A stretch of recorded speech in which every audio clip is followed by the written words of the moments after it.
어디서 배워먹은 버르장머리야. 내 어미가 그렇게 가르치더냐? 쨍그랑 날카로운 파열음과 함께 만삭인 내 딸의 비명소리가 들려왔습니다. 열린 현관문 틈으로 보인 건 바닥에 내동댕이 쳐진 딸과 그 머리채를 휘어잡고 짐승처럼 흔들어대는 사돈의 모습이었습니다. 내 손에 들려있던 반찬통이 툭 하고 떨어졌습니다. 붉은 김치 국물이 바닥에 번지듯 내 눈앞도 붉게 물들기 시작했습니다. 감히 내 금쪽 같은 딸에게 내 심장이 터질 듯 곤두박질 쳤습니다. 이바구 시작 전에 구독과 좋아요 부탁드리며 끝까지 함께 해주세요. 시간을 돌려야겠습니다. 지금 내 눈앞에 펼쳐진 이 지옥 같은 광경이 믿기지 않아서 내 손이 왜 이토록 부들부들 떨리고 있는지 설명하려면 이틀 아침으로 돌아가야 합니다. 회장님, 이번 분기 가맹점 확장 보고서입니다. 그리고 이건 비서실장이 조심스럽게 서류 한 장을 내 책상 위에 올려두었습니다. 나는 돋보기를 고쳐 쓰고 서류를 훑어내렸습니다. 민호 유통? 어디서 많이 들어본 이름인데. 아, 이번에 신규 납품을 신청한 업체입니다. 대표가 아주 열정적이라더군요. 꼭 우리 집맛 식품에 납품하고 싶다고 매일같이 찾아옵니다. 나는 피식 웃음이 나왔습니다. 민호 유통? 내 사위놈 회사였습니다. 능력도 쥐뿔도 없는 게 장모가 누구인지도 모르고 감히 내 회사에 물건을 대겠다고 덤벼드는 꼴이라니. 내가 펜을 굴리며 말했습니다. 보류해. 서류가 너무 가볍네. 기본이 안 되어 있어. 네. 아, 알겠습니다. 비서가 나가고 나는 의자를 돌려 창밖을 내려다보았습니다. 서울 시내 금싸라기 땅에 우뚝 선 이 빌딩, 그리고 전국 500개 국밥 프랜차이즈, 이 모든 게 내 것이었습니다. 하지만 나는 이 화려한 회장실보다 더 익숙한 곳으로 가야 했습니다. 오늘은 딸아이 시댁에 반찬을 가져다 주기로 한 날이니까요. 나는 고급 정장을 벗어 던지고 시장통에서 3,000원 주고 산 몸빼 바지를 꿰어 입었습니다. 화장기 없는 얼굴에 검버섯을 가리는 대신 더 도드라지게 놔두었습니다. 머리도 대충 비녀로 질끈 동여매었지요. 거울 속에는 천억대 자산가 황순자 회장은 온데간데 없고 시장통에서 40년 국밥 말아온 욕쟁이 할매만 서 있었습니다. 왜 이러고 사냐고요? 돈 냄새 맡고 꼬이는 파리떼들이 싫어서입니다. 내 딸 지은이만큼은 돈이 아니라 사람 됨됨이 보고 사랑받길 원했습니다. 그래서 사돈댁에는 내가 그저 시장에서 근근히 먹고 사는 노인네라고만 해두었습니다. 그게 내 인생 최대의 실수가 될 줄은 꿈에도 모른 채 말입니다. 덜컹거리는 마을버스를 타고 시장에 들러 갓 담근 파김치와 곰국을 바리바리 싸들었습니다. 내 손끝에 밴 마늘 냄새, 파 냄새. 누군가에겐 악취일지 몰라도 나에겐 자식 키운 훈장 같은 냄새입니다. 설레는 마음으로 사돈댁 초인종을 눌렀습니다. 누구세요? 인터폰 너머로 들리는 사돈, 최 여사의 목소리가 까칠했습니다. 아이고 사부인 접니다. 우리 지은이 잘 먹는 파김치 좀 담가왔어요. 한참 동안 침묵이 흘렀습니다. 달칵 문이 열리는데 사돈의 표정이 가관이었습니다. 마치 오물이라도 본 사람처럼 미간을 잔뜩 찌푸린 채 코앞에서 손을 휘휘 젓더군요. 아휴, 이 냄새. 사부인 오시기 전에 언질이라도 좀 주시지. 저희 지금 손님 와 계신데. 현관에는 사위놈과 낯선 남자들의 구두가 어지럽게 널려 있었습니다. 거실 안쪽에서 사위의 목소리가 들려왔습니다. 어머니, 누구 오셨어요? 아, 장모님 오셨다. 아, 장모님이요? 사위가 걸어 나오는데 그 눈빛을 나는 봤습니다. 반가움은커녕 귀찮고 쪽팔려 죽겠다는 그 눈빛. 사위는 내 손에 들린 검은 비닐봉지를 힐끔 보더니 입가에 비릿한 조소를 띄었습니다. 오셨어요. 근데 저희가 지금 중요한 사업 파트너분들이랑 미팅 중이라서요. 좀 곤란한데. 거실 소파에 앉은 양복 입은 남자들이 나를 힐끔거렸습니다. 내 몰골이 초라해서? 아니면 내 몸에서 나는 국밥 냄새 때문에? 사위는 짐짓 난처한 척하며 내 등을 떠밀다시피 했습니다. 이거 경비실에 맡겨두고 가시지 그러셨어요. 여기 냄새 배면 잘 안 빠지는데. 순간 가슴 한구석에서 뜨거운 것이 울컥 치솟았습니다. 이놈아, 내가 그토록 계약하고 싶어서 안달난 회사 회장이 바로 내 코앞에 있다. 내가 굽신거려야 할 상대는 저 소파에 앉은 작자들이 아니라 바로 나란 말이다. 당장이라도 소리치고 싶었지만 꼭 참았습니다. 만삭인 내 딸이 혹시라도 난처해질까봐. 나는 바보처럼 해해 웃으며 고개를 숙였습니다. 미안하네, 미안해. 내 생각이 짧았어. 지은이는? 얼굴이라도 좀 보고 가면 안 될까? 사돈이 끼어들었습니다. 팔짱을 낀 채 나를 벌레 보듯 내려다보며 말하더군요. 지은이 자요. 혼몸도 아닌 애가 예민해서 깨우면 난리 나요. 그냥 가세요. 반찬은 거기 두고. 현관 바닥, 신발장 옆 더러운 타일 위에 내가 밤새 끓인 곰국통을 내려놓으라는 손짓이었습니다. 나는 입술을 깨물며 쭈그리고 앉아 반찬통을 내려놓았습니다. 내 자존심도 함께 내려놓았습니다. 그래요. 자면 할 수 없지. 우리 지은이 깨면 엄마 다녀갔다고 전해만 줘요. 도망치듯 그 집을 나왔습니다. 엘리베이터 문이 닫히는 순간까지 사돈은 나를 배웅하지 않았습니다. 대신 닫히는 문틈 사이로 사돈의 목소리가 새어나왔습니다. 어우, 지독해. 빨리 페브리즈 좀 가져와라. 격 떨어지게 정말. 치욕스러웠습니다. 주먹을 꽉 쥐니 손톱이 살을 파고들었습니다. 그런데 말입니다. 엘리베이터가 1층으로 내려가는 동안 내 머릿속을 스치는 이상한 기분이 있었습니다.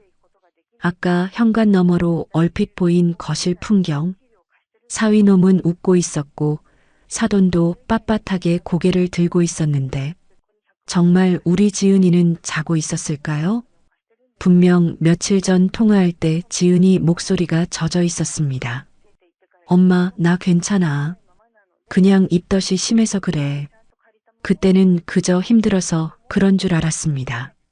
하지만 오늘 사돈과 사위가 나를 대하는 태도를 보니 퍼즐 조각이 잘못 맞춰진 것 같은 불길한 예감이 등줄기를 타고 흘렀습니다. 건물 밖으로 나왔지만 발길이 떨어지지 않았습니다. 하늘은 금방이라도 비가 쏟아질 듯 잿빛이었고 내 마음에도 먹구름이 잔뜩 끼었습니다. 나는 화단 쪽에 몸을 숨기고 사돈집 베란다를 올려다보았습니다. 그때였습니다. 거실 창가에 누군가의 그림자가 얼핏 비쳤습니다. 지은이었습니다. 그런데 자고 있다던 아이가 왜 서성거리고 있을까요? 그리고 그 뒤로 사돈이 손을 치켜드는 모습이 실루엣처럼 보였습니다. 잘못 본 걸까요? 노인네 눈이 침침해서 헛것을 본 걸까요? 하지만 내 가슴은 쿵쿵 뛰기 시작했습니다. 이건 단순한 무시가 아니었습니다. 나는 다시 건물 입구로 향했습니다. 이번에는 벨을 누르지 않을 겁니다. 비밀번호. 예전에 지은이가 가르쳐준 비밀번호가 바뀌지 않았기를 빌며 나는 떨리는 손가락으로 공동현관 번호키를 눌렀습니다. 문이 열렸습니다. 심장이 쿵, 쿵, 쿵. 낡은 북소리처럼 거칠게 뛰었습니다. 엘리베이터를 다시 타고 올라오는 그 짧은 시간이 내 70평생 중 가장 긴 시간처럼 느껴졌습니다. 조금 전 쫓겨나듯 나왔던 사돈댁 현관문 앞. 나는 숨소리조차 죽인 채 귀를 문에 바짝 갖다 댔습니다. 방음이 잘 되는 고급 아파트라지만 거실에서 큰 소리로 떠드는 사내들의 웃음소리까지 막지는 못했습니다. 야, 강 대표. 아까 그 할머니가 장모님이야? 진짜 시장에서 국밥 파셔? 낯선 남자의 목소리였습니다. 킬킬거리는 웃음소리가 비수처럼 날아와 꽂혔습니다. 이어지는 내 사위, 민호의 목소리는 더 가관이더군요. 아, 말도 마라. 내가 쪽팔려서 진짜. 아니, 오려면 좀 번듯하게 입고 오든가. 무슨 거지 적선하러 온 것도 아니고 몸빼 바지가 뭐냐, 몸빼 바지가. 내 격 떨어지게. 하하. 그래도 장모님이 국밥집 하시면 돈은 좀 만지시겠네? 요즘 노포가 대세잖아. 돈? 야, 시장 통해서 국밥 팔아봤자지. 푼돈 모아 푼돈이야. 혼수 해온 꼬라지 봐라. 내가 강남 아파트 해올 때 장모님이 뭐 해줬는지 아냐? 냄비 세트랑 이불. 끝이야, 끝. 우리 엄마가 기가 차서 뒷목 잡으셨잖아. 피가 거꾸로 솟는다는 말이 무슨 뜻인지 그때 알았습니다. 내 딸 지은이. 그 아이가 시집갈 때 기죽지 않게 하려고 내가 강남 아파트 전세금 보태주겠다고 했을 때 엄마, 민호 씨 자존심 세서 그런 거 싫어해. 우리가 알아서 할게. 엄마 노후 자금이나 챙겨. 그렇게 말하며 내 손사래를 치던 착해 빠진 딸이었습니다. 사위놈은 그게 지은이의 배려인 줄도 모르고 없는 집안이라고 무시하며 낄낄대고 있었던 겁니다. 그럼 재수 씨는 장모님 닮아서 좀 억척스러운 면이 있냐? 야, 말도 마. 곰이야, 곰. 답답해 미치겠어. 엄마가 좀 가르치려고 하면 눈물부터 짜는데 어휴. 임신만 아니었어도 확 그냥 거기까지였습니다. 더 들으면 내가 이 문을 부수고 들어가 저놈의 주둥이를 찢어놓을 것 같아서 나는 비틀거리는 걸음으로 그곳을 벗어났습니다. 다리가 후들거려 계단을 내려오는데 몇 번이나 주저앉을 뻔했습니다. 겨우 건물 밖으로 나와 후들거리는 손으로 핸드폰을 꺼냈습니다. 김 실장, 차 대기시켜. 5분 뒤 아파트 단지 후문으로 검은색 세단이 미끄러지듯 들어왔습니다. 운전석에서 내린 김 실장이 내 창백한 얼굴을 보더니 소스라치게 놀라더군요. 회장님, 안색이 왜 이러십니까? 무슨 일 있으셨습니까? 나는 대답 대신 뒷좌석에 몸을 던지듯 탔습니다. 푹신한 가죽 시트가 나를 감쌌지만 뼛속까지 스며든 한기는 사라지지 않았습니다. 창밖으로 멀어지는 사돈의 아파트를 노려보며 나는 이를 악물었습니다. 내 딸이 곰이라고? 답답해서 확 그냥 어째? 사위놈의 마지막 말끝이 자꾸만 마음에 걸렸습니다. 폭력의 냄새가 났습니다. 차라리 내가 돈 많은 회장이라는 걸 처음부터 밝혔다면 달랐을까요? 아니요. 그랬다면 저놈은 내 돈을 보고 꼬리치는 강아지 흉내를 냈겠지요. 속은 시커먼 늑대면서 말입니다. 차라리 잘된 일입니다. 놈의 진짜 얼굴을 봤으니까요. 본사로 돌아가는 차 안에서 나는 떨리는 손으로 딸에게 전화를 걸었습니다. 신호음이 길게 이어졌습니다. 한 번, 두 번, 세 번. 평소라면 바로 받을 아이인데 받지 않습니다. 불안감이 엄습해올 때쯤 달칵하고 화면이 켜졌습니다. 영상 통화였습니다. 엄마. 화면 속 지은이는 방 안에 불을 끄고 침대에 누워 있었습니다. 어두컴컴한 화면 속에서도 딸의 목소리가 젖어 있다는 걸 알 수 있었습니다. 지은아, 왜 불은 끄고 있어? 어디 아프냐? 응? 아냐. 그냥 좀 피곤해서 낮잠 자려고 누웠어. 엄마, 아까 왔다 갔다며? 미안해. 내가 너무 깊이 잠들어서 몰랐어. 거짓말입니다. 아까 사돈은 분명 지은이가 예민해서 깨우면 난리 난다고 했습니다. 하지만 지금 딸의 목소리는 금방이라도 울음을 터뜨릴 듯 위태롭습니다. 지은아, 불 좀 켜봐라. 엄마가 우리 딸 얼굴 좀 자세히 보게. 아냐, 엄마. 눈부셔. 나 지금 머리가 좀 아파서. 딸이 황급히 카메라 앵글을 피했습니다. 하지만 그 찰나의 순간 나는 보고야 말았습니다. 어둠 속에서도 희미하게 보이는 딸의 왼쪽 광대뼈 부근에 든 시퍼런 멍자국, 그리고 부어오른 입술, 심장이 덜컥 내려앉았습니다. 내 눈이 잘못된 게 아니었습니다. 아까 1층 화단에서 올려다봤을 때 사돈이 손을 치켜들던 그 그림자, 그건 환각이 아니었습니다. 지은아, 너 얼굴이 왜 그래? 다쳤어? 내 목소리가 파르르 떨렸습니다. 딸은 당황한 듯 핸드폰을 이불 속으로 숨기며 급히 말했습니다. 아, 이거 욕실에서 미끄러졌어. 살짝 부딪힌 거야. 엄마 걱정하지 마. 나 진짜 졸려서 좀 잘게. 나중에 전화할게. 툭! 전화가 끊어졌습니다. 꺼진 핸드폰 화면 위로 내 늙은 얼굴이 비쳤습니다. 일그러진 채 눈물을 흘리고 있는 초라한 어미의 얼굴이었습니다. 으흐흐흐. 나는 차 안에서 소리 죽여 울었습니다. 김 실장이 룸미러로 나를 보며 안절부절 못하는 게 느껴졌지만 체면이고 뭐고 가릴 때가 아니었습니다. 내 딸이 맞았습니다. 내가 어떻게 키운 딸인데. 남편 일찍 보내고 시장 바닥에서 국밥 팔며 뜨거운 김의 화상을 입어가면서도 내 딸 옷만큼은 백화점에서 제일 좋은 걸로 입혔습니다. 내 손톱 밑에는 때가 껴도 내 딸 손가락에는 물 한 방울 안 묻히려고 애썼습니다. 그런데 그 귀한 자식을 남의 집 귀한 줄 모르는 저 싼 것들이 때렸습니다. 한참을 울고 나니 눈물 대신 도끼가 차올랐습니다. 눈앞이 차갑게 맑아졌습니다. 나는 눈물을 닦고 김 실장에게 물었습니다. 김 실장, 오늘 민호 유통. 내 사위놈 회사에서 뭐 보내온 거 없나? 아, 네. 안 그래도 보고 드리려 했습니다. 오늘 아침 일찍 퀵서비스로 회장님 댁에 선물을 보냈다고 연락이 왔습니다.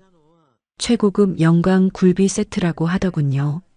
존경하는 황순자 회장님께라는 친필 편지까지 동봉해서요. 하? 기가 막혀서 헛웃음이 터져 나왔습니다. 장모에게는 냄새나는 파김치 가져왔다고 문전박대를 하더니 얼굴도 모르는 회장에게는 최고급 굴비를 보냈다?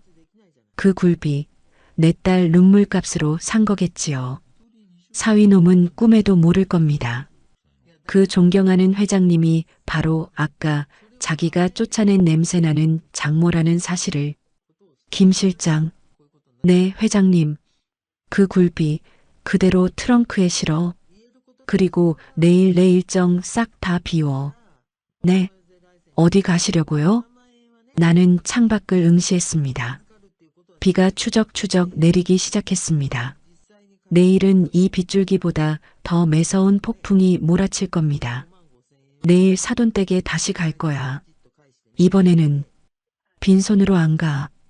회장님 신분 밝히시려고요? 아니, 아직은 아니야.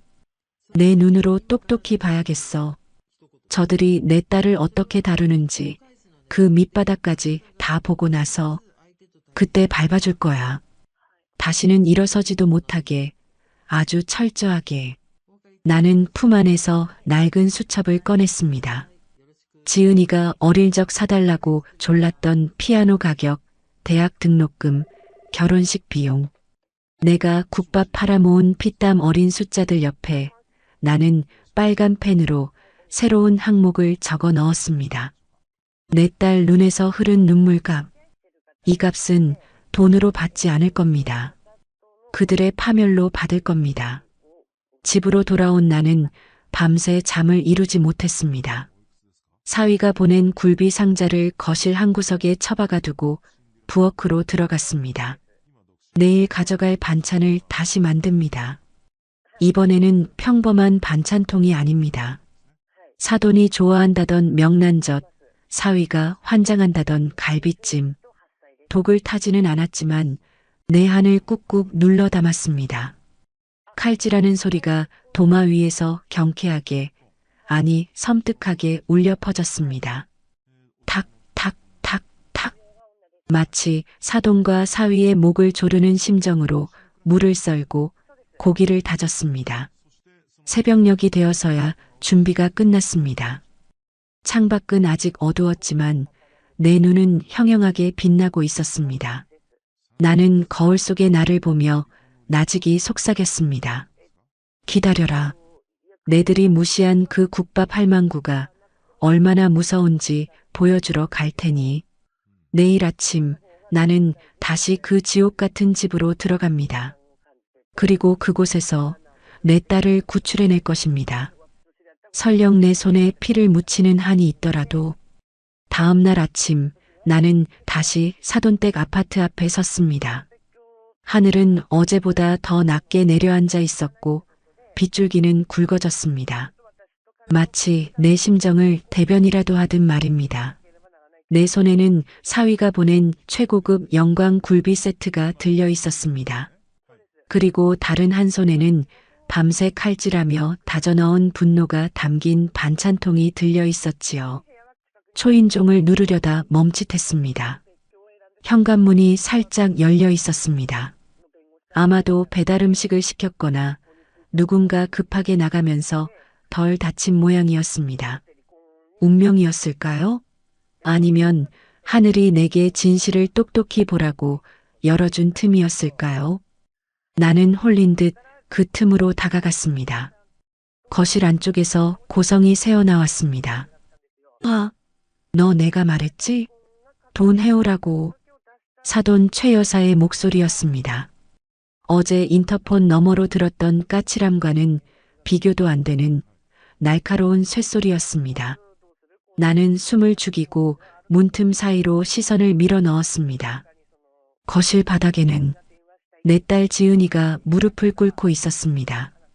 만삭의 배를 감싸 안은 채 고개를 푹 숙이고 있는 딸아이의 어깨가 파도처럼 일렁였습니다. 어머님, 죄송해요. 지금은 융통할 돈이 없어요. 엄마한테 손 벌리기 싫어요. 뭐? 손 벌리기 싫어? 야, 이년아. 니네 엄마가 시장에서 꼬깃꼬깃 모은 돈 다 어디다 뒀냐? 네가 외동딸인데 그거 다 네 돈 아니야? 좀 미리 당겨오는 게 뭐가 그렇게 어려워. 사돈은 소파 쿠션을 집어던지며 악을 썼습니다. 그 옆 가죽 소파에는 사위 민호가 다리를 꼬고 앉아 핸드폰 게임을 하고 있었습니다. 제 마누라가 뱃속에 자기 새끼를 품은 아내가 시어머니에게 닥달을 당하고 있는데도 놈은 눈길 한 번 주지 않았습니다. 여보, 당신이 어머니 좀 말려줘. 나 배 당겨서 그래. 지은이가 애원하듯 남편을 불렀습니다. 그제야 사위가 핸드폰에서 눈을 떼더니 귀찮다는 듯 인상을 찌푸리며 말했습니다. 아, 시끄러워 진짜. 야, 황지은. 엄마 말이 틀린 거 없잖아. 너 혼수 그거 꼴랑 냄비 몇 개 해온 거 내가 쪽팔려서 친구들한테 말을 못해. 이번에 내 사업 자금 좀 융통해 오라는 게 그렇게 힘드냐? 장모님 돈 좀 있을 거 아냐? 맞아. 국밥집 현금 장사라며. 세금도 안 내고 뒷주머니 찬 돈 많을 거 아니니? 그거 좀 가져오라는데 며느리 도리가 돼가지고 시어미 말을 귓등으로 들어? 기가 찼습니다. 결국 돈 때문이었습니다. 내가 냄새난다고 무시할 땐 언제고 이제 와서 내 돈을 탐내고 있었습니다. 그것도 내 딸을 인질 삼아서. 피가 거꾸로 솟아올라 당장이라도 뛰어들어가고 싶었지만 발이 바닥에 붙어버린 듯 움직이지 않았습니다. 너무 큰 충격은 사람을 마비시킨다는 걸 그때 알았습니다. 그때였습니다. 사돈이 벌떡 일어났습니다. 안 되겠다. 너는 매가 약이다. 옛날부터 임신한 년도 말 안 들으면 북어 패듯 패야 정신을 차린다고 했어. 어머님, 왜 그러세요? 야. 사돈이 지은이의 머리채를 휘어잡았습니다. 긴 머리카락이 사돈의 소나기에 감겨 팽팽하게 당겨졌고 지은이의 고개가 뒤로 젖혀졌습니다. 어디서 배워먹은 버르장머리야. 내 어미가 그렇게 가르치더냐? 사돈은 악기처럼 소리치며 딸의 머리통을 거칠게 흔들었습니다. 지은이는 배를 보호하느라 반항조차 하지 못하고 비명만 질렀습니다. 아, 어머님 잘못했어요. 아파요. 아프냐? 내 속은 더 뒤집어진다. 니네 엄마 그 국밥 냄새 나는 년이 교육을 이따위로 시켜? 나는 반찬통을 쥔 손에 힘을 주었습니다. 플라스틱 통이 찌그러지는 소리가 났습니다. 그런데 더 충격적인 건 사위의 반응이었습니다. 제 어미가 만삭인 아내의 머리채를 잡고 흔드는데 놈은 낄낄대며 웃고 있었습니다. 아이고, 장모님 수준 알만하네. 어머니, 교육 좀 다시 시키세요. 민호 씨, 제발. 지은이가 눈물 범벅이 된 얼굴로 남편을 쳐다봤지만 놈은 핸드폰을 들어 그 모습을 동영상으로 찍기 시작했습니다. 야, 이거 대박이다. 시월드 체험이라고 올리면 조회수 좀 나오겠는데? 표정 좀 리얼하게 해봐. 툭! 내 이성의 끈이 끊어졌습니다. 더 이상 참을 수 없었습니다. 아니, 참아서는 안 됐습니다. 나는 짐승 같은 괴성을 지르며 현관문을 박차고 들어갔습니다. 이 천하의 짐승만도 못한 것들아. 현관문이 벽에 부딪혀 굉음을 냈습니다. 거실에 있던 세 사람의 시선이 동시에 나에게 쏠렸습니다. 머리채가 잡힌 채 엉망이 된 내 딸, 그 머리채를 잡고 있는 사돈, 핸드폰을 들이대고 있던 사위. 시간이 멈춘 듯 정적이 흘렀습니다. 엄마. 지은이의 입술이 파르르 떨렸습니다. 엄마라는 소리에 울음이 터져 나오려는 걸 간신히 참는 듯 했습니다. 사돈은 당황한 듯 잠시 멈칫하더니 이내 표정을 바꾸고 코웃음을 쳤습니다. 아니, 이게 누구야? 냄새나는 사부인 아니셔? 남의 집에 허락도 없이 들이닥치고 예의가 아주 반말아 드셨네? 그녀는 잡고 있던 지은이의 머리채를 놔주기는커녕 더 세게 잡아당겼습니다. 보란듯이 말이죠. 잘 왔수다. 안 그래도 따님 교육 때문에 골치가 아프던 참인데 온 김에 구경이나 하고 가세요. 아님 같이 무릎 꿇고 빌든가. 나는 성큼성큼 다가갔습니다. 내 눈에는 아무것도 보이지 않았습니다. 오직 사돈의 소나기에 잡힌 내 딸의 머리카락, 그리고 공포에 질린 딸의 눈동자만 보였습니다. 그 손, 안나? 내 목소리는 지옥 밑바닥에서 긁어올린 것처럼 낮고 차가웠습니다. 하지만 사돈은 콧방귀를 뀌었습니다. 못 놓겠다면? 어쩔 건데? 국밥 국물이라도 뿌리시게. 하여간 무식한 집안 꼬라지하고는 짜짝! 내 손바닥이 사돈의 뺨을 후려쳤습니다. 얼마나 세게 때렸는지 내 손바닥이 얼얼할 정도였습니다. 사돈의 고개가 획 돌아갔고 잡고 있던 지은이의 머리채가 그제야 풀려났습니다. 이 미친 할망구가. 사위놈이 벌떡 일어나 소리쳤습니다. 사돈은 믿을 수 없다는 듯 벌개진 뺨을 감싸쥐고 나를 노려보았습니다. 이게 감히? 어디서 감히 귀한 남의 집 안방마님 뺨을 쳐? 너 오늘 제삿날인 줄 알아. 사돈이 악을 쓰며 내 멱살을 잡으려 달려들었습니다. 나는 딸 앞을 가로막고 섰습니다. 사돈의 손톱이 내 얼굴을 핥히고 지나갔지만 아픔 따위는 느껴지지 않았습니다. 귀한 안방마님? 웃기지 마라. 짐승만도 못한 것들이 무슨 대접을 바래.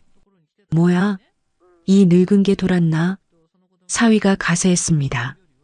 건장한 사내놈이 나를 향해 위협적으로 다가왔습니다. 그는 나를 거칠게 밀쳤습니다. 아! 나는 힘없이 뒤로 나뒹굴었습니다.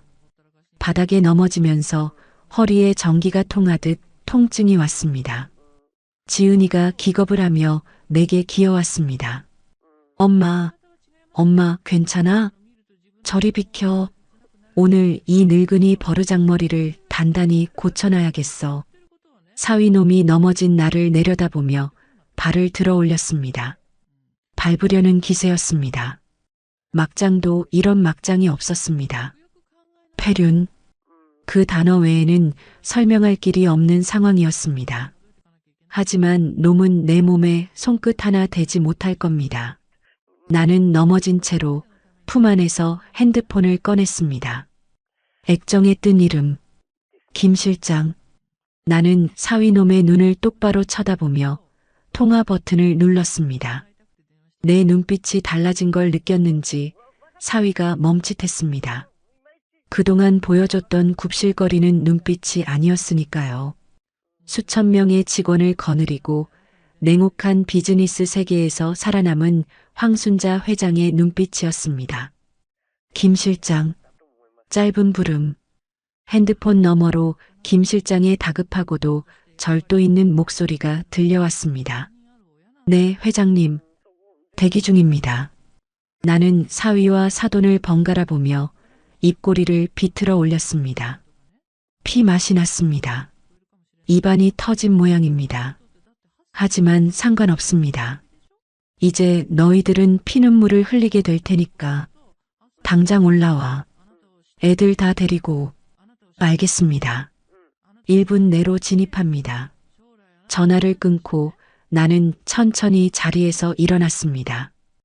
허리가 끊어질 듯 아팠지만 딸아이의 손을 잡고 꼿꼿이 섰습니다. 영문을 모르는 사돈과 사위가 벙찐 표정으로 나를 쳐다보았습니다.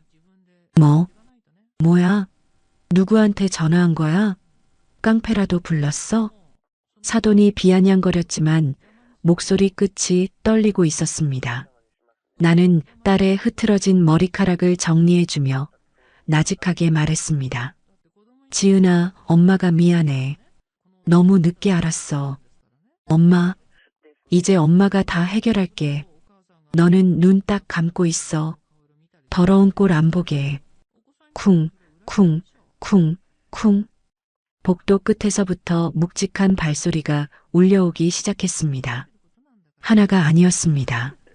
수십 개의 구두 굽소리가 지진처럼 아파트를 울렸습니다. 엘리베이터가 도착하는 소리, 그리고 현관문이 다시 한번 활짝 열렸습니다. 검은 양복을 입은 사내들이 물밀듯이 들이닥쳤습니다. 좁은 거실이 순식간에 검은색으로 뒤덮였습니다. 사돈과 사위는 겁에 질려 뒷걸음질 쳤습니다. 누구야 당신들. 남의 집에 신발 신고 들어와서 뭐하는 짓이야. 사위가 소리쳤지만 사내들은 놈을 거들떠보지도 않았습니다. 그들은 일제히 홍해 갈라지듯 길을 텄습니다. 그리고 그 길 끝으로 김 실장이 걸어 들어왔습니다. 내 오른팔이자 그룹의 2인자인 그가 내 앞에 와서 정중하게 90도로 허리를 숙였습니다. 회장님, 늦어서 죄송합니다. 회장님, 괜찮으십니까? 수십 명의 비서들이 일제히 복창했습니다. 그 소리가 어찌나 우렁찬지 거실 유리창이 징징 울릴 정도였습니다. 사돈의 입이 떡 벌어졌습니다. 사위의 얼굴은 하얗게 질리다 못해 투명해질 지경이었습니다. 회장님?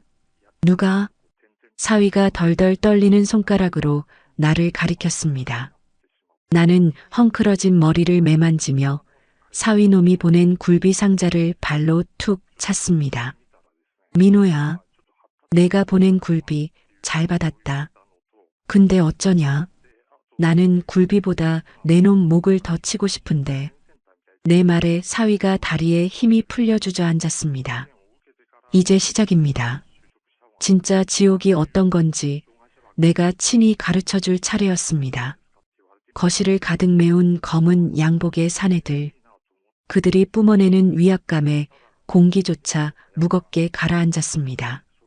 조금 전까지 내 멱살을 잡으려던 사돈의 손은 허공에서 굳어버렸고 나를 발로 밟으려던 사위놈은 바닥에 주저앉은 채 입만 벙긋거리고 있었습니다.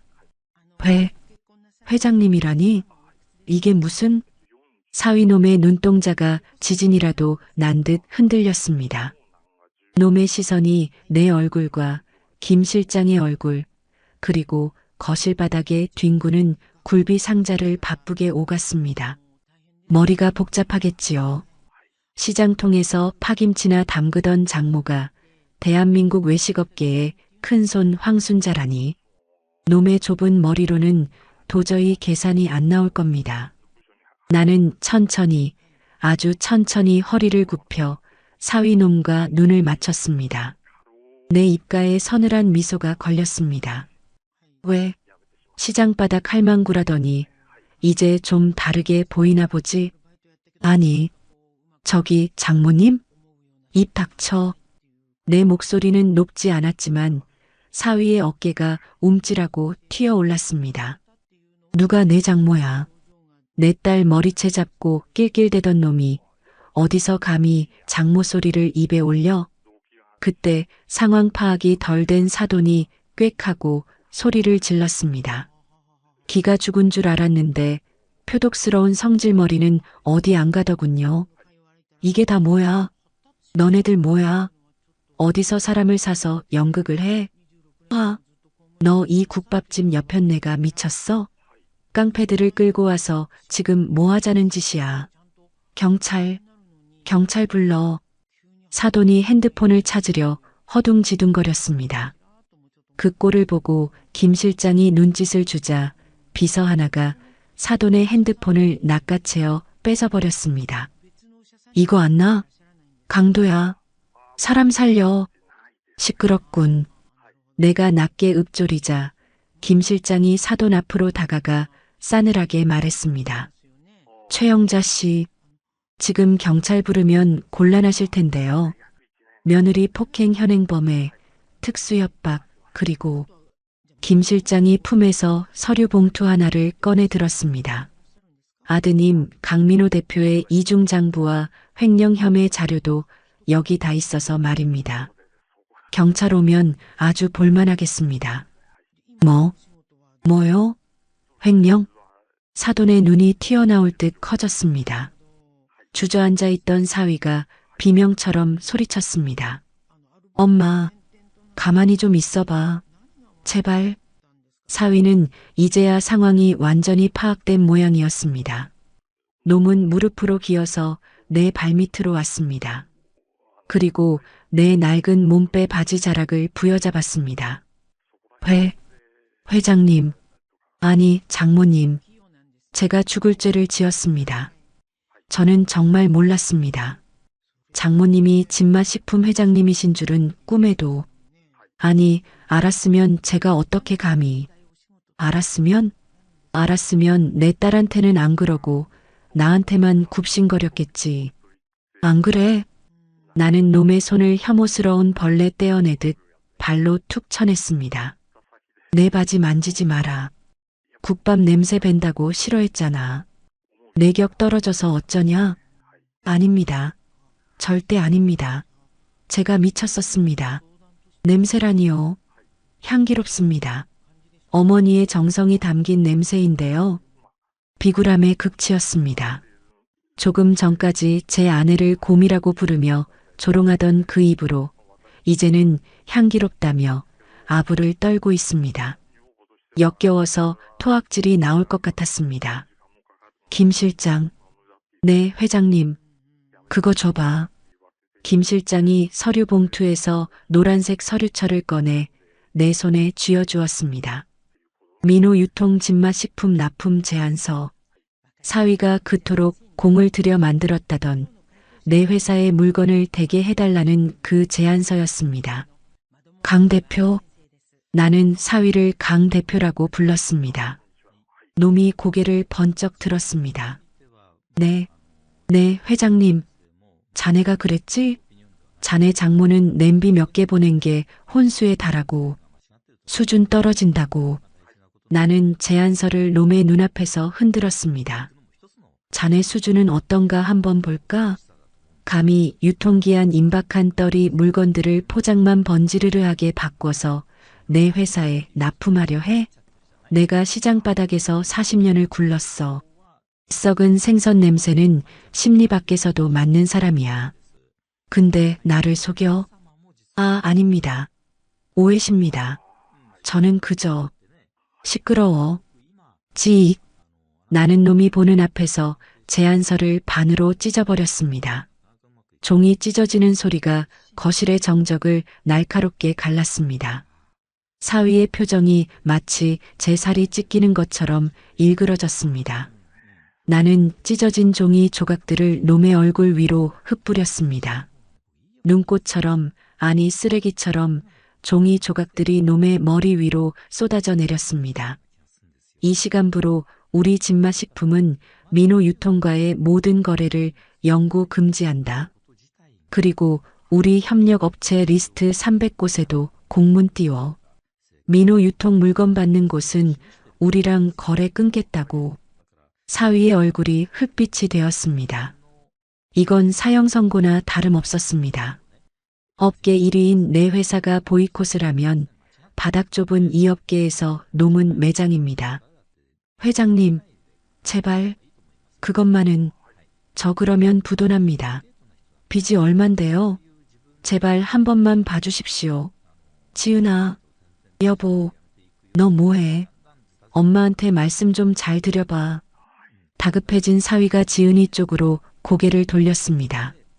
지은이는 여전히 멍한 표정으로 찢어진 종이 조각들을 바라보고 있었습니다.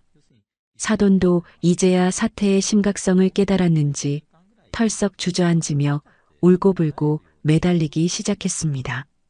아이고 사부인, 내가 미쳤지. 내가 노망이 났지. 우리 아들 앞길은 막지 말아줘요. 네, 며느리야, 내가 잘못했다. 응? 네가 말 좀 해봐라. 뻔뻔하기 짝이 없었습니다. 자신들의 아니가 위태로워지자 사과하는 척 연기하는 저 모습.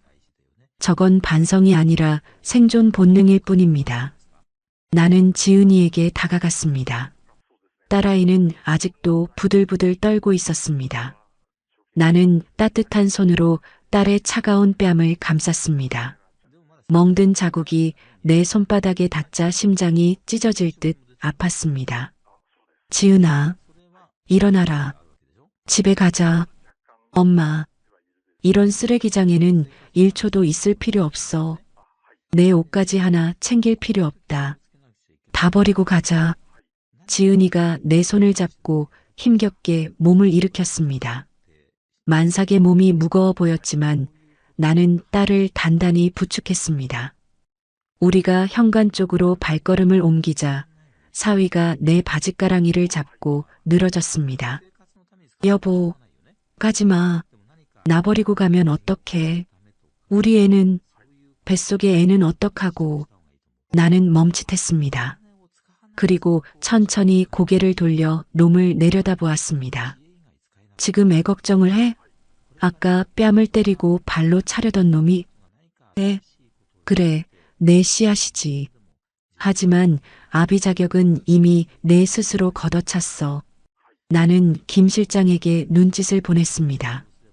김 실장이 억센 손으로 사위를 잡아 끌어 떼어냈습니다.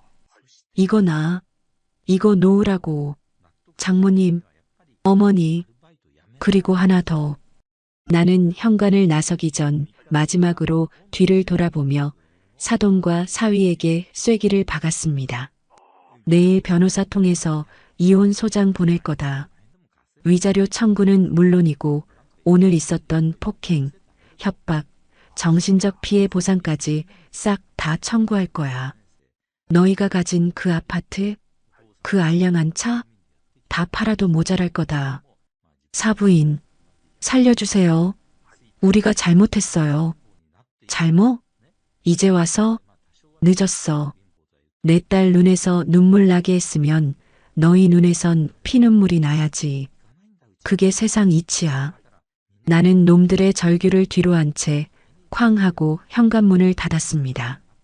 문이 닫히는 순간 그 집 안에서 들려오던 울음소리와 비명소리가 차단되었습니다. 복도로 나오자 지은이가 다리가 풀렸는지 휘청거렸습니다. 나는 딸을 와락 끌어안았습니다. 참았던 눈물이 그제야 터져 나왔습니다. 엄마가 미안해. 우리 딸, 엄마가 너무 늦게 와서 미안해. 엄마, 나 진짜 무서웠어. 정말 죽는 줄 알았어. 딸은 내 품에서 아이처럼 엉엉 울었습니다. 나는 딸의 등을 토닥이며 맹세했습니다. 이 눈물이 마를 때까지 저 악마들을 지옥 끝까지 밀어 넣어주겠노라고. 엘리베이터가 도착했습니다. 우리가 타고 내려가는 동안 김 실장은 어딘가로 전화를 걸어 지시를 내리고 있었습니다. 네, 법무팀장님. 지금 즉시 진행하십시오. 민호 유통가압류 신청부터 넣으시고 언론사 쪽에도 소스 흘리세요. 임신한 아내 폭행한 폐륜 기업인. 헤드라인 자극적으로 뽑으라고 하십시오. 옆에서 듣던 지은이가 놀란 눈으로 나를 쳐다보았습니다. 나는 딸의 손을 꼭 잡아주며 말했습니다. 걱정 마. 이제 시작이야. 엄마가 다 알아서 할게. 건물 밖으로 나오니 여전히 비가 내리고 있었습니다. 하지만 더 이상 처량한 비가 아니었습니다. 내 딸의 아픔을 씻어내고 저들의 죄악을 낱낱이 밝혀낼 정화의 비였습니다. 나는 대기하고 있던 리무진에 딸을 태웠습니다. 뒤따라 나온 김 실장이 우산을 받쳐들며 물었습니다. 회장님, 바로 댁으로 모실까요? 아니면 병원으로 가시겠습니까? 병원부터 가자. 우리 딸이랑 뱃속 손주 어디 다친 데 없는지 샅샅이 검사해. 그리고 나는 차창 너머 사돈의 집을 올려다보았습니다. 불이 켜진 거실 창문. 저 안에서 지금쯤 서로 내 탓을 하며 물어뜯고 있겠지요. 내일부터 저 집구석 숨통을 조여. 은행 대출부터 회수하게 만들어. 길거리에 나앉게 될 때까지 멈추지 마. 명심하겠습니다. 차가 부드럽게 출발했습니다. 나는 지쳐서 내 어깨에 기대 잠든 딸의 머리카락을 쓸어 넘겼습니다. 머리카락 사이로 보이는 붉은 손자국. 그 자국을 보는 순간 내 마음속의 자비란 단어는 흔적도 없이 사라졌습니다. 용서, 화해, 그런 건 드라마에서나 나오는 얘기입니다. 현실은 인과응보, 뿌린 대로 거두는 법입니다. 나는 핸드폰을 들어 비서실장에게 문자를 보냈습니다. 내일 아침 전국 매장에 공지 띄워. 우리 브랜드 이미지 제고를 위한 가족사랑 캠페인 시작한다고. 그리고 그 모델로 폭행당한 임산부 사연을 익명으로 다큐 제작해. 저놈들 얼굴 모자이크는 얇게 해서 전국에 다 뿌려. 이제 대한민국에서 저 모자가 얼굴 들고 다닐 곳은 없을 겁니다. 나 황순자의 복수는 이제 막 1막을 올렸을 뿐입니다. 회장님, 따님과 태아 모두 안정을 찾으셨습니다. 스트레스로 인한 일시적인 자궁 수축이 있었지만 다행히 위험한 고비는 넘겼습니다. 하얀 가운을 입은 의사의 말에 나는 그제야 참고 있던 숨을 토해냈습니다. VIP 병실 침대에 누워 링거를 맞고 잠든 딸의 얼굴. 퉁퉁 부은 뺨과 눈가는 여전히 내 가슴을 후벼 팠지만 뱃속의 아기가 무사하다는 사실에 감사기도가 절로 나왔습니다. 나는 딸의 이마에 맺힌 식은땀을 닦아주며 병실 밖으로 나왔습니다. 복도에는 김 실장이 서류철을 든 채 대기하고 있었습니다. 병실 안이 천국과 같은 고요함이었다면 김 실장이 가져온 소식들은 저 바깥 세상이 지옥 불처럼 타오르고 있음을 알려주었습니다. 보고해. 나는 병원 복도 벤치에 앉으며 짧게 명령했습니다. 김 실장은 익숙하게 태블릿 PC를 켜서 내밀었습니다. 네, 회장님. 지시하신 대로 민호 유통에 대한 전방위 압박이 시작되었습니다. 우선 오늘 오전 9시부로 주거래 은행에서 대출금 전액 상환 요청이 들어갔습니다. 담보로 잡혀있던 물류 창고와 재고, 상품들에 대해서는 가압류 딱지가 붙기 시작했고요.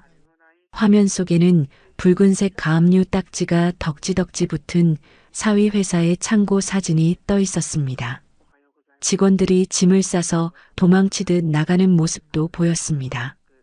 직원들 동요가 심하다더군. 네. 이미 회장님께서 거래 중단 선언하신 소문이 업계에 쫙 퍼져서 직원들도 월급 못 받을까봐 짐 싸서 나가는 중입니다. 강 대표가 막아보려고 했지만 역부족이었다고 합니다. 꼴 좋군. 그리고 집구석은? 김 실장은 입가에 묘한 미소를 띠며 다음 사진을 넘겼습니다. 아파트 관리실 CCTV 화면을 캡처한 것이었습니다. 아파트 관리비와 카드값 연체 문자가 폭탄처럼 쏟아지자 두 사람 사이에서 내분이 일어난 모양입니다. 오늘 오전 11시경 집안에서 고성이 오가다가 경찰 신고까지 들어갔습니다. 경찰 신고? 누가 누굴 신고해? 이웃 주민 신고입니다. 너무 시끄러워서 못 살겠다고요. 내용을 들어보니 아주 가관입니다. 김 실장이 들려준 녹취 파일에는 찢어지는 듯한 사돈의 목소리가 담겨 있었습니다. 야 이놈아, 네가 장모한테 좀 잘했으면 이런 일 없었잖아. 내가 머리채 잡을 때 말렸어야지. 옆에서 동영상이나 찍고 자빠졌으니까 일이 이 지경이 된 거 아니야. 이어서 사위놈의 목소리가 들렸습니다. 아니 엄마가 먼저 시작했잖아. 누가 며느리 머리채를 잡으래? 엄마 성질머리 때문에 내 사업 다 망했어. 이거 어떻게 책임질 거야? 내 인생 물어내. 뭐? 이 썩을 놈이 내가 누구 때문에 그 짓을 했는데 너 사업 자금 뜯어내주려고 악역 자처한 거 아니야. 이제 와서 애미 탓을 해? 와장창. 무언가 깨지는 소리와 함께 녹취가 끝났습니다. 서로 남 탓. 역시 내 예상은 한치도 빗나가지 않았습니다. 좋을 때야 하하호호 모자지간이지 위기가 닥치니 서로를 물어뜯는 짐승이나 다름없었습니다. 추잡스럽기 짝이 없군. 그리고 한 가지 더 보고 드릴 게 있습니다. 김 실장의 표정이 조금 진지해졌습니다. 강 대표 쪽에서 언론 플레이를 시도하려 했습니다. 인터넷 커뮤니티와 유튜브 레카 채널에 제보를 했더군요. 재벌 장모의 갑질로 하루아침에 망한 사위라는 프레임으로요. 내 눈썹이 꿈틀했습니다. 반성하고 빌어도 모자랄 판에 피해자 코스프레를 해? 아직도 정신을 못 차렸구나. 그래서 기사가 났나? 아니요, 천만에요. 저희가 한 발 빨랐습니다. 회장님 지시대로 어제 찍힌 머리채 영상을 모자이크 처리해서 팩트 체크용으로 기자들에게 먼저 뿌렸습니다. 그리고 사위가 찍고 있던 그 동영상, 사위 핸드폰 압수했을 때 저희가 확보해뒀던 원본 파일도 같이 넘겼고요. 김 실장이 보여준 뉴스 화면에는 자극적인 헤드라인이 걸려 있었습니다. 충격 단독 만삭 안에 머리채 잡은 시어머니, 옆에서 낄낄댄 남편. 알고 보니 유명 식품 기업 사위. 댓글 반응은 뜨거웠습니다. 와, 사람이냐? 만삭 임신부를? 남편이 더 쓰레기네. 낄낄대고 촬영을 해? 신상 털어라. 저런 놈은 사회에서 매장시켜야 함. 장모님이 사이다네. 재벌이라 다행이다. 힘없는 집이었으면 당하고만 살았을 거 아냐. 사위가 쓴 재벌 갑질 프레임은 씨알도 먹히지 않았습니다. 오히려 정의 구현이라는 여론이 들끓고 있었습니다. 놈들이 쏘아올린 작은 공이 거대한 바위가 되어 제 머리통을 으깨버린 꼴이었습니다. 잘했어. 김 실장 일 처리는 언제나 마음에 들어. 감사합니다. 아, 그리고 방금 들어온 첩보인데 강 대표가 급하게 아파트를 내놓으려 부동산에 전화를 돌렸다고 합니다. 아파트를? 네.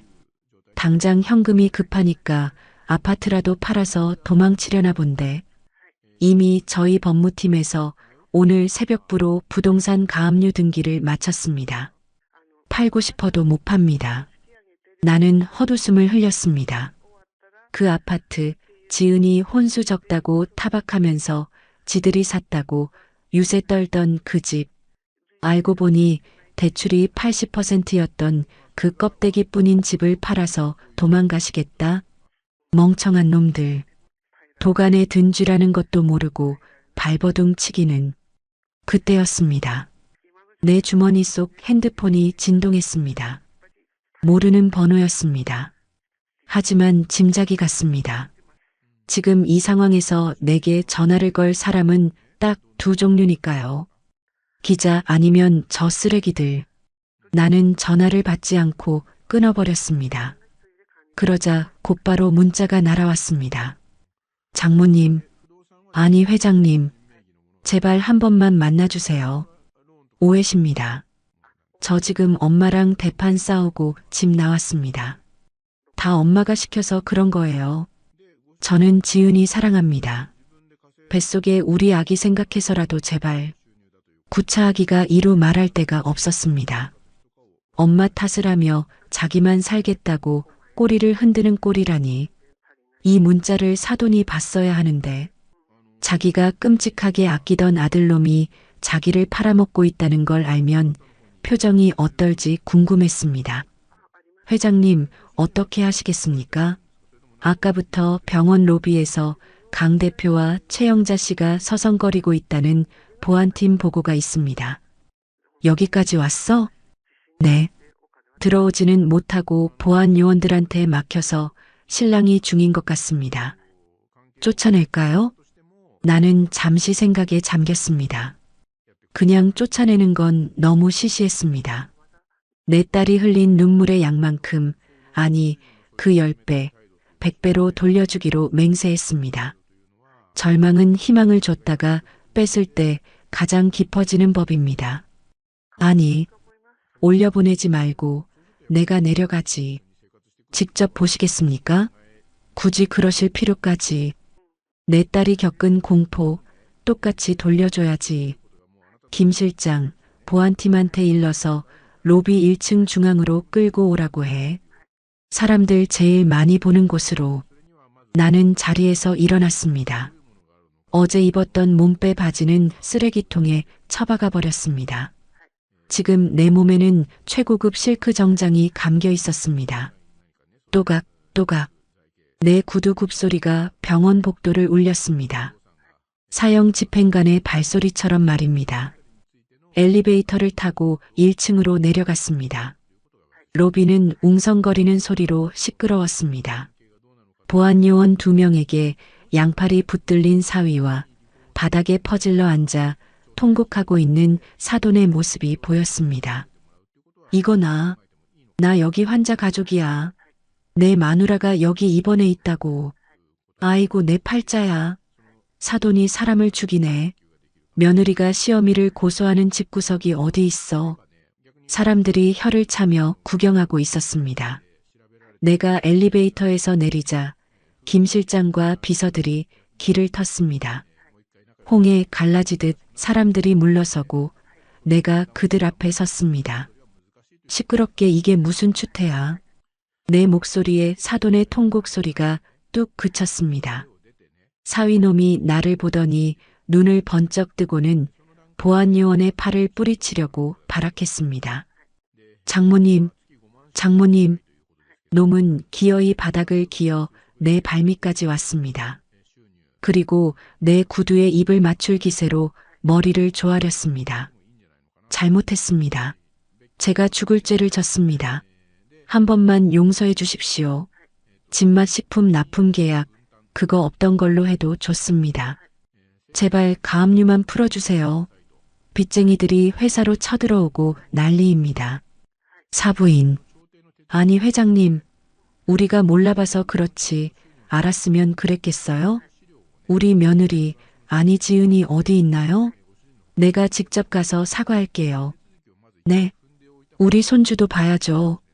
사돈까지 합세해서 내 옷자락을 잡으려 했습니다. 나는 뒷걸음질 치지 않았습니다.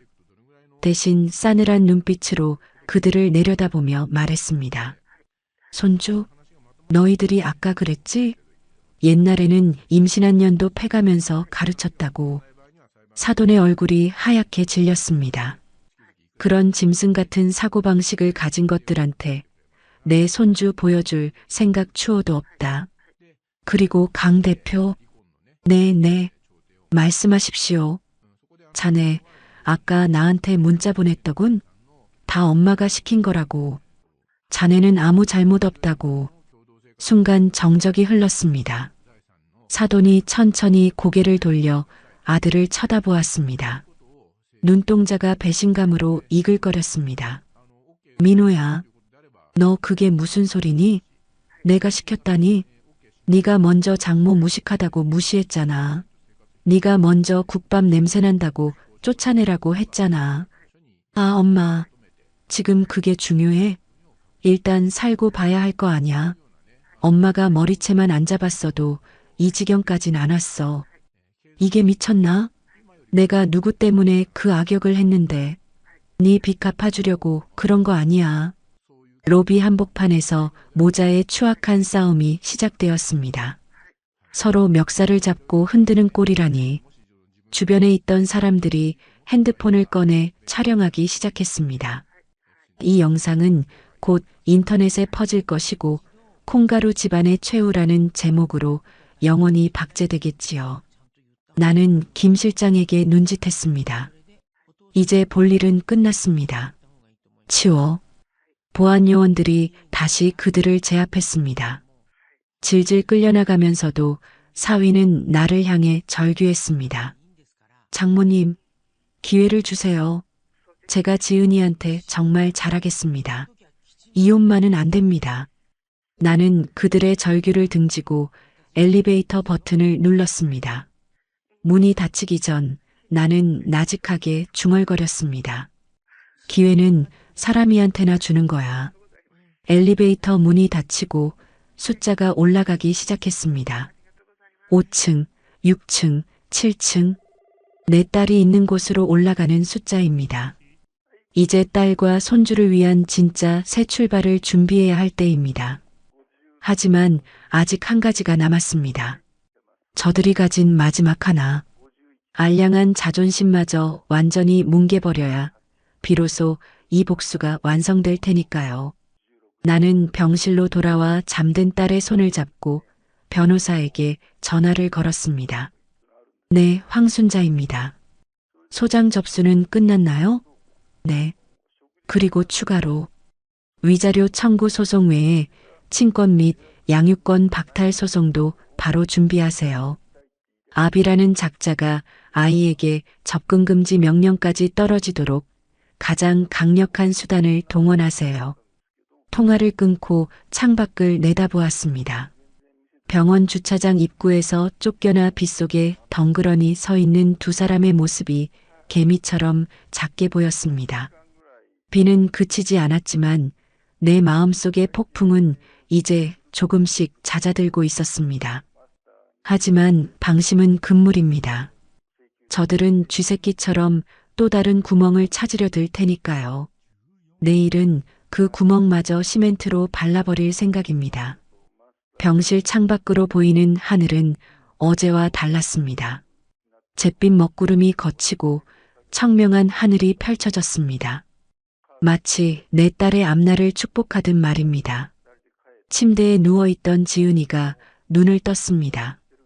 부은 눈가는 여전했지만 눈빛만큼은 어제보다 조금 더 또렷해 보였습니다.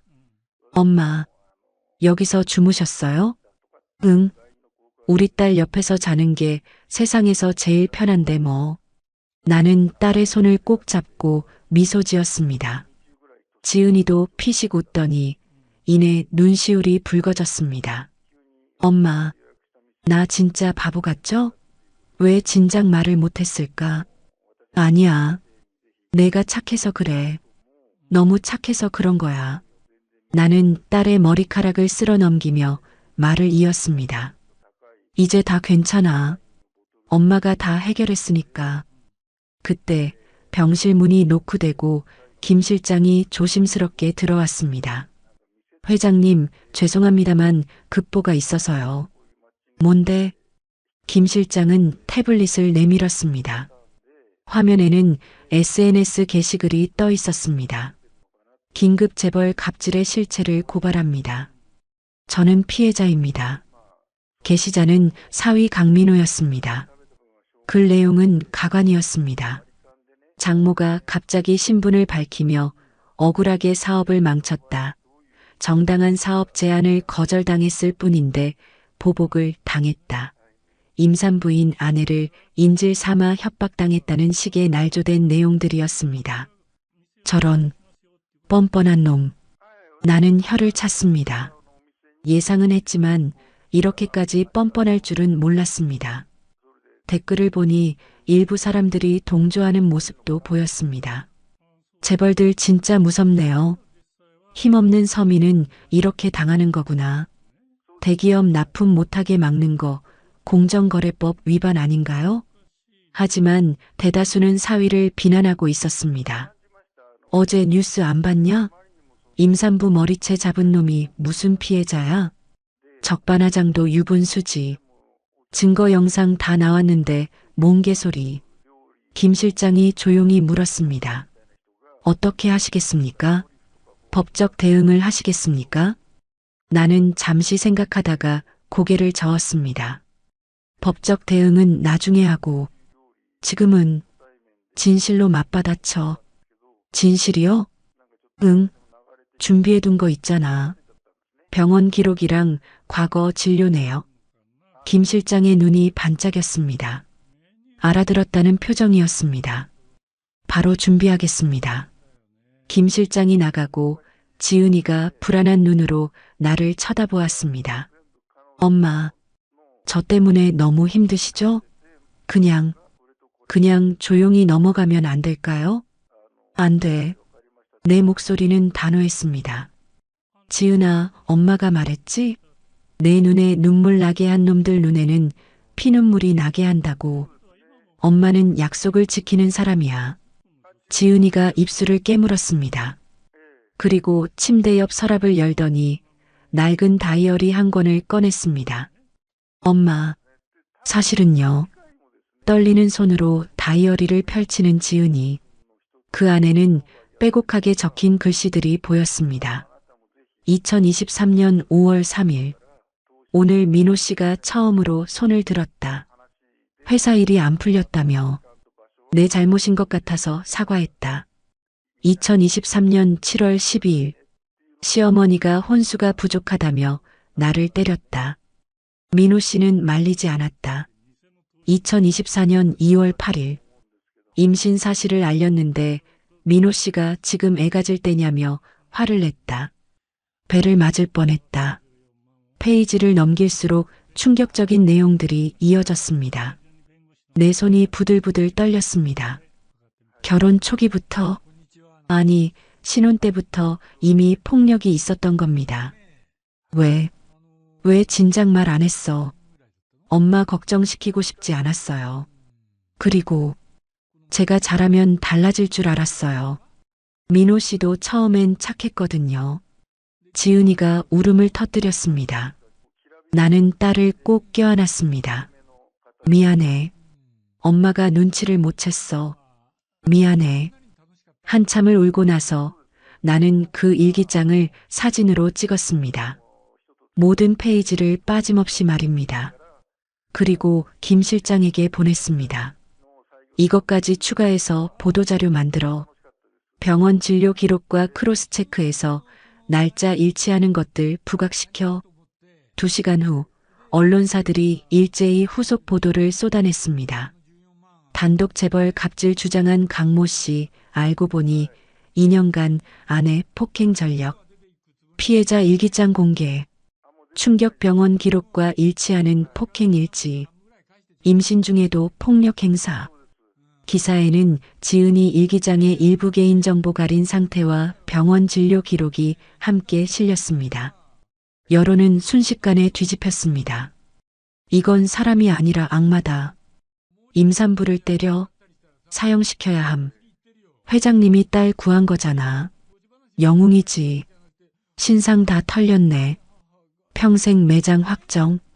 사위가 올렸던 피해 호소 게시글은 비난 댓글 폭탄을 맞고 삭제되었습니다.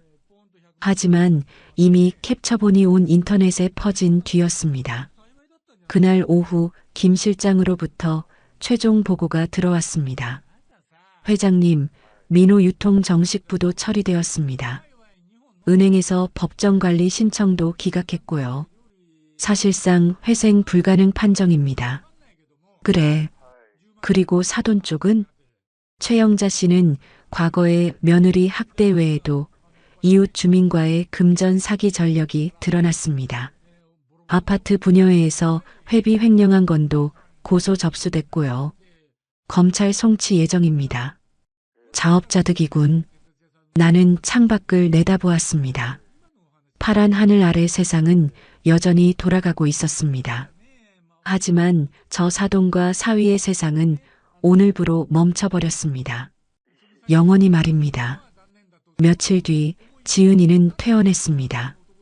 우리는 함께 내 집으로 돌아왔습니다. 지은이가 자라던 그 집, 따뜻한 국밥 냄새가 배어있는 그곳으로 말입니다. 엄마, 나 여기 오니까 진짜 집에 온 것 같아. 당연하지. 여기가 내 진짜 집이야. 나는 부엌에 들어가 국밥을 끓였습니다. 40년간 시장에서 팔던 바로 그 국밥입니다. 냄새난다고 무시하던 저 쓰레기들은 모르는 맛, 사랑이 담긴 국물입니다. 김이 모락모락 나는 국밥을 상에 올리고 지은이와 마주 앉았습니다. 딸아이는 한 숟가락 떠먹더니 눈물을 뚝뚝 흘렸습니다. 이 맛이야. 이 맛. 엄마가 매일 새벽에 끓여주시던 그 맛. 그럼 엄마 국밥은 변하지 않아. 내가 어릴 때나 지금이나 똑같아. 우리는 그렇게 밥을 먹었습니다. 아무 말 없이 그저 함께 숟가락을 들며 말입니다. 밥을 다 먹고 나서 지은이가 조심스럽게 물었습니다. 엄마, 나 이제 어떻게 살아야 해? 어떻게 살긴. 내가 하고 싶은 대로 살면 되지. 엄마가 다 뒷받침해 줄게. 내가 원하면 대학원도 보내주고 사업하고 싶으면 지원해주고 뭐든지 내가 하고 싶은 거 해. 애는요? 뱃속의 애는? 나는 지은이의 배에 손을 얹었습니다. 작은 생명이 숨쉬고 있는 그곳에 당연히 낳고 키워야지. 죄 없는 아기잖아. 내가 키우기 힘들면 엄마가 키워. 손주 키우는 거야말로 내 평생 소원이었어. 엄마, 지은이가 내 품에 안겼습니다. 임신한 몸이라 배가 불러 안기가 어색했지만 그 온기만큼은 어릴 적 그대로였습니다. 그날 밤 나는 회사 이사진들을 소집했습니다. 화상 회의실 스크린에는 10명의 임원들이 나란히 앉아 있었습니다. 여러분, 오늘 중요한 발표가 있어서 모셨습니다. 제가 이번 사건을 계기로 결심한 게 있습니다. 임원들이 긴장한 표정으로 나를 쳐다보았습니다. 우리 집맛 식품 브랜드 슬로건을 바꿉니다. 지금까지는 맛으로 승부한다였죠. 이제는 사람을 먼저 생각합니다로 바꿉니다. 그리고 나는 잠시 숨을 고르고 말을 이었습니다. 우리 협력업체 직원 복지 실태 전수 조사를 시작합니다. 가정폭력 피해자 지원 프로그램도 만들 겁니다. 내 딸이 당한 일이 다른 누군가의 딸에게는 일어나지 않도록 말입니다. 회의실이 숙연해졌습니다. 몇몇 임원들의 눈가가 촉촉해졌습니다. 그리고 마지막으로 나는 서류 한 장을 카메라에 비췄습니다. 강민호, 최영자 두 사람에 대한 손해배상 청구 소송을 정식으로 제기합니다. 금액은 50억. 한 푼도 받을 생각 없습니다. 다만 그들이 평생 빚더미에서 벗어나지 못하게 법적으로 묶어둘 겁니다. 50억이라는 금액에 임원들이 술렁였습니다. 사위놈이 평생 일해도 갚을 수 없는 금액이었습니다. 회장님, 그 정도면 과하다고요? 아닙니다. 이건 돈의 문제가 아닙니다. 저들이 내 딸에게 준 상처는 돈으로 환산할 수 없어요. 다만 이게 최소한의 징벌이라는 거죠. 회의는 그렇게 끝났습니다. 화면을 끄고 나니 밖은 이미 깊은 밤이었습니다. 나는 딸이 자고 있는 방문을 살짝 열어보았습니다. 평화로운 얼굴로 잠든 딸, 뱃속에서 자라고 있을 손주, 내가 지켜야 할 것들이었습니다. 다음 날 아침 비서실이 먼저 숨을 삼켰습니다. 회장님, 아래에 그 사람들이 왔습니다. 나는 대답 대신 커튼을 살짝 젖혔습니다. 본사 정문 앞 비 맞는 바닥에 누군가가 무릎을 꿇고 있었습니다. 한 사람은 머리가 헝클어져 있었고 한 사람은 비닐봉지 같은 걸 머리 위에 얹고 울부짖고 있었습니다. 사돈과 사위였습니다. 내 딸 머리채를 잡아당기던 손, 내 딸이 비명 지르는데 낄낄대던 입, 그 손과 그 입이 이제는 땅바닥에 찍고 있었습니다. 민호야, 일어나. 그런 소리가 들리는 것 같았지만 실제로는 바람이었습니다. 바람이 그들의 목소리를 찢어놓고 나는 그 찢어진 소리를 유리병 너머에서 주워 듣고 있었습니다. 회장님, 회장님. 강 대표가 확성기라도 빌렸는지 목이 쉬어 쩍쩍 갈라진 소리로 소리쳤습니다. 회장님, 제발 한 번만 내려와 주세요. 제가 잘못했습니다. 제가 미쳤었습니다. 사돈도 덩달아 고래고래 소리쳤습니다. 사부인, 내가 죽일려니야. 내가 노망이 났어. 며느리 한 번 보게 해줘요. 내가 발 닦고 들어갈게.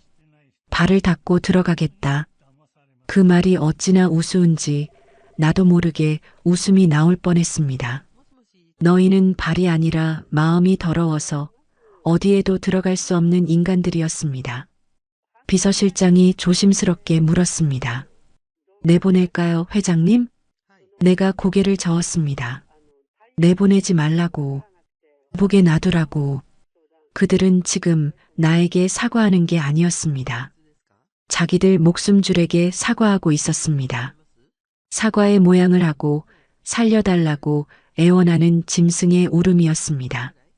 그때 내 뒤에서 발자국 소리가 났습니다. 지은이었습니다. 엄마, 저 사람들 왜 저래? 딸의 눈동자가 흔들렸습니다. 분노가 아니라 두려움이었습니다. 그 집에서 하루하루 숨죽여 살던 사람이 보이는 그 겁먹은 눈빛. 나는 딸의 손을 잡았습니다. 손끝이 차가워서 내 심장까지 싸늘해졌습니다. 지은아, 엄마가 오늘 내게 한 가지만은 꼭 가르쳐 줄게. 딸이 고개를 들었습니다. 사람은 한 번은 실수할 수 있어. 근데 내 눈물 보고도 웃는 건 실수가 아니야. 그건 버릇이고 그건 본성이야. 딸의 입술이 떨렸습니다. 나도 모르게 내 목소리가 조금 누그러졌습니다. 엄마도 알아. 너는 아직 마음이 남아있을 수 있어. 내가 착하니까. 내가 사람이라서. 나는 딸의 손을 더 꼭 쥐었습니다. 근데 지은아, 착한 사람이 참는다고 세상이 착해지지는 않아. 나도 평생 참았어. 시장 바닥에서 손님한테 욕먹어도 웃었고 값 깎아달라면 웃으면서 깎아줬고 뜨거운 국물에 손 대어도 괜찮습니다. 그 말부터 했어. 나는 잠깐 숨을 고르고 딸의 배 위에 손을 올렸습니다. 그 안에 숨쉬는 작은 생명 때문에 내가 더 단단해져야 했습니다. 근데 너를 건드리는 순간부터는 참으면 안 되는 거야. 참는 건 내가 아니라 너를 때린 사람이 해야 할 일이야. 자기 죄를 참아내고 자기 벌을 참아내고 자기 인생 끝까지 참아내는 거. 지은이가 조용히 눈물을 흘렸습니다. 그 눈물이 다시는 공포의 눈물이 아니길 바랐습니다. 나는 딸의 눈물을 닦아주며 창밖을 다시 바라봤습니다. 정문 앞은 점점 더 아수라장이 되어 있었습니다. 사위는 무릎으로 앞으로 기어오고 있었고 사돈은 바닥에 이마를 찧어 피가 번지고 있었습니다. 회장님, 나 진짜 끝장이에요. 거래처 다 끊겼어요. 은행이 돈을 당장 갚으래요. 나 죽어요. 나 진짜 죽는다고요. 죽는다고요. 그 말을 하면서도 저 인간은 내 딸이 죽는 줄 알았던 그 순간을 떠올렸을까요? 아내가 배를 부여잡고 비명을 지를 때 그때도 죽어요란 말이 떠올랐을까요? 나는 비서실장에게 말했습니다. 법무팀 내려보내. 경비팀은 사람들 통제하고. 그리고 나는 숨을 한번 깊이 들이마셨습니다. 그리고 내가 내려가지. 지은이가 놀라서 나를 붙잡았습니다. 엄마, 굳이 내려가야 해? 나는 딸의 손등을 쓸어내렸습니다. 내려가야 한다. 끝을 봐야 한다. 끝을 보여줘야 한다. 엘리베이터를 타고 1층으로 내려가는 동안 내 속은 이상할 만큼 고요했습니다. 분노는 이미 오래전에 끓고 타서 지금은 재처럼 가라앉아 있었습니다. 차가운 재, 그 재 속에 남은 건 결심뿐이었습니다. 로비 문이 열리자 빗소리와 사람들 웅성거림이 동시에 밀려왔습니다. 기자들이 있었습니다. 핸드폰을 든 구경꾼도 있었습니다. 그리고 그 한가운데에 그들이 있었습니다. 사위가 내 모습을 보자마자 바닥에 엎드렸습니다. 회장님, 아니 어머니, 제발요. 나 진짜 고쳐 살게요. 지은이한테 잘할게요. 애한테도. 나는 사위를 똑바로 내려다봤습니다. 애 얘기하지 마. 내가 애 아빠인 척하면 내 속이 더럽다. 사위의 얼굴이 굳었습니다. 사돈이 옆에서 손을 모았습니다. 사부인 내가 정말 잘못했어요. 내가 미쳐서 며느리한테 손을 놔도 맞을 짓 했어. 나 좀 살려줘요. 나는 사돈을 봤습니다. 저런 사람은 평생 같은 말을 했을 겁니다. 때리고 나서도 울리고 나서도 살려달라, 봐달라, 한 번만. 그리고 돌아서면 다시 같은 짓. 살려달라고? 내 딸은 그 집에서 매일 살려달라고 속으로 빌었어. 너희는 한 번도 살려주지 않았지. 사돈의 눈동자가 흔들렸습니다. 사위가 다시 말했습니다. 그럼 돈이라도 소송만 취하해 주세요. 제가 평생 갚겠습니다. 제가. 나는 고개를 저었습니다. 너희는 갚을 수 없어. 돈으로도 못 갚고 눈물로도 못 갚아. 그래서 너희한테는 값이 아니라 벌이야. 사위가 울부짖었습니다. 엄마, 지은아, 말 좀 해줘. 나 진짜. 그 이름을 부르는 순간 내 뒤에서 지은이의 숨소리가 가빠졌습니다. 나는 딸의 앞에 반걸음 나섰습니다. 내 딸이 다시 그 소리에 흔들리지 않게. 강민호 씨, 이제부터는 내 딸 이름을 부를 자격도 없어. 나는 법무팀장에게 고개를 끄덕였습니다. 팀장이 차분히 서류를 내밀었습니다. 이혼 절차는 예정대로 진행됩니다. 접근금지 신청도 들어갑니다. 그리고 오늘 여기서 소란 피운 건 업무방해로 추가 조치할 겁니다. 사돈이 기겁했습니다. 업무방해? 내가 지금 살려달라는데 업무방해? 나는 단호하게 말했습니다. 살려달라고 울부짖는 자리도 때와 장소가 있는 거야. 너희는 그걸 평생 몰랐지. 그래서 오늘도 모르는 거고. 비가 더 굵어졌습니다. 사위와 사돈의 어깨가 축 늘어졌습니다. 그들의 등 뒤로 사람들이 수군거렸습니다. 어떤 사람은 혀를 찾고 어떤 사람은 고개를 돌렸습니다. 나는 마지막으로 아주 조용히 말했습니다. 내 딸 눈에 눈물 나게 하면 너희 눈에는 피눈물 나는 법이다. 그 말 오늘도 변한 거 없어. 그리고 나는 딸의 손을 잡고 돌아섰습니다. 딸은 한참을 뒤돌아보지 못했습니다.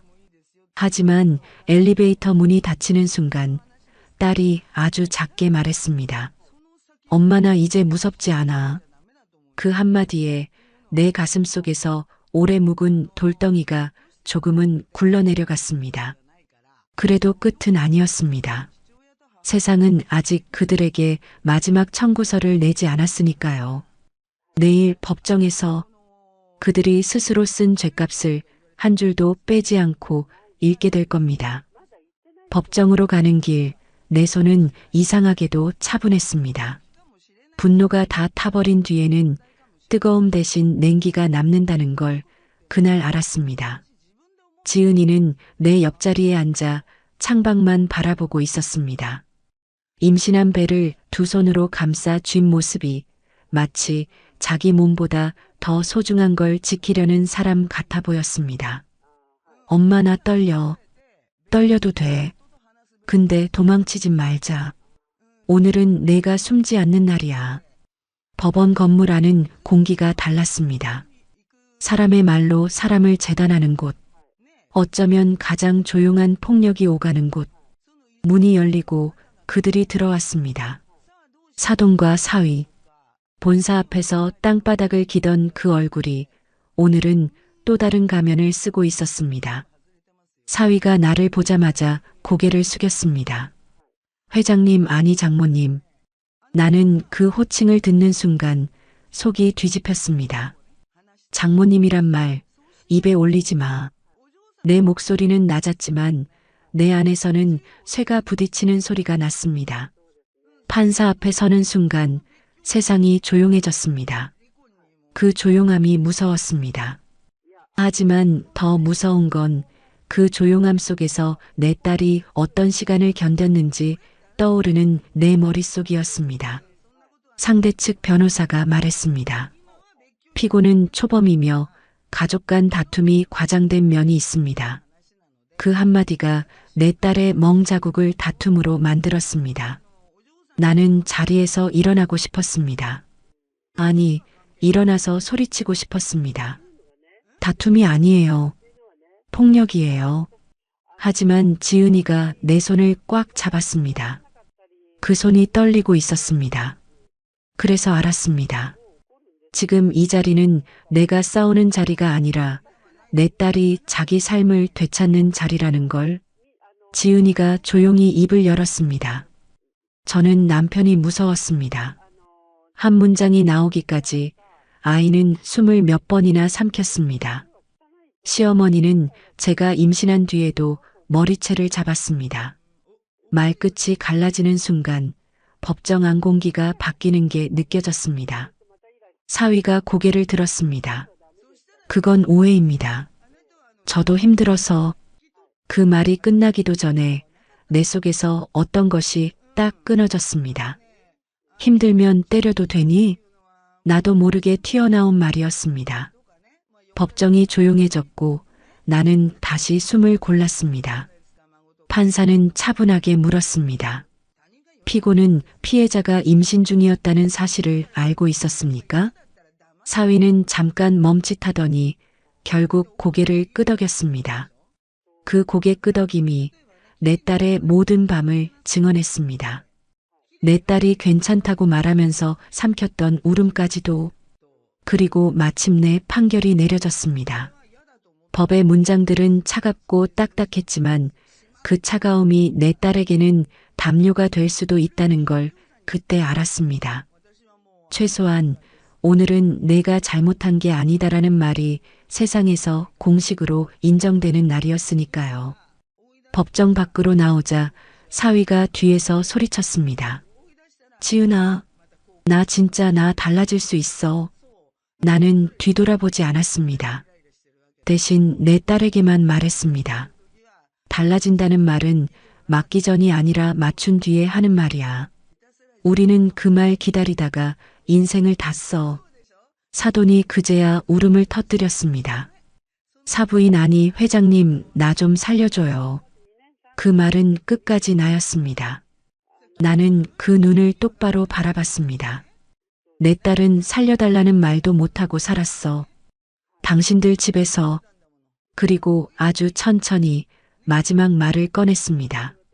내 딸 눈에 눈물 나게 하면 너희 눈에는 피눈물 나는 법이다. 그게 내가 너희에게 가르쳐줄 유일한 집안 교육이야. 그날 저녁 집으로 돌아오는 길에 지은이가 갑자기 차 안에서 울기 시작했습니다. 억울해서가 아니라 무서움이 풀려서 우는 울음이었습니다. 엄마 나 이제 숨 쉬는 것 같아. 그 말을 듣는 순간 내 심장 한쪽이 꺼내지는 것 같았습니다. 나는 딸의 등을 토닥였습니다. 그래. 이제부터는 숨 쉬면서 살아. 내 아이랑. 며칠 뒤 진짜 마지막 문이 열렸습니다. 병원 분만실 앞에서 나는 두 손을 모은 채 서 있었습니다. 세상 어떤 회장 자리에서도 느껴보지 못한 떨림이었습니다. 지은이의 비명이 들렸고 나는 눈을 감았습니다. 그 비명은 고통이었지만 동시에 살아있다는 증거였습니다. 그리고 아기 울음이 들렸습니다. 짧고 힘찬 울음. 그 소리에 나는 그대로 주저앉아 버렸습니다. 엄마 아기 나왔어. 지은이의 쉰 목소리가 들렸고 나는 그제야 숨을 내쉬었습니다. 내가 아기를 품에 안았을 때 세상이 조용해졌습니다. 따뜻한 온기가 팔 안쪽으로 파고들었습니다. 내 딸의 눈물도, 내 분노도, 내 복수도 이 작은 숨결 앞에서는 다 의미가 달라졌습니다. 지은이가 내 손을 잡고 말했습니다. 엄마, 나 엄마처럼 살래. 나는 고개를 저었습니다. 아니, 너는 너처럼 살아. 엄마처럼 아프게 살지 말고. 아니야, 엄마는 나를 지키려고 아팠던 거야. 그날 밤 집으로 돌아와 국밥을 끓였습니다. 누군가는 냄새난다 했던 그 냄새. 하지만 내게는 살아냈다는 냄새였습니다. 숟가락을 내려놓고 나는 한참을 생각했습니다. 사람은 왜 남을 깔보며 살아갈까? 왜 돈이 사람의 값이 되는 줄 착각할까? 그리고 스스로에게 물었습니다. 내가 끝까지 지키고 싶었던 건 내 정체가 아니었습니다. 내 딸의 삶이었습니다. 마지막으로 이 말을 남기고 싶습니다. 누군가의 눈물을 웃음거리로 만드는 사람은 언젠가 자기 눈물도 웃음거리가 됩니다. 여러분이라면 사랑하는 사람이 울고 있는데 그 자리에 웃고 서 있을 수 있나요? 오늘의 이바구는 여기까지입니다. 끝까지 함께 해주셔서 감사드리며 구독과 좋아요 눌러주시면 놀라운 인생 사연들을 누구보다 먼저 무료로 만나보실 수 있습니다.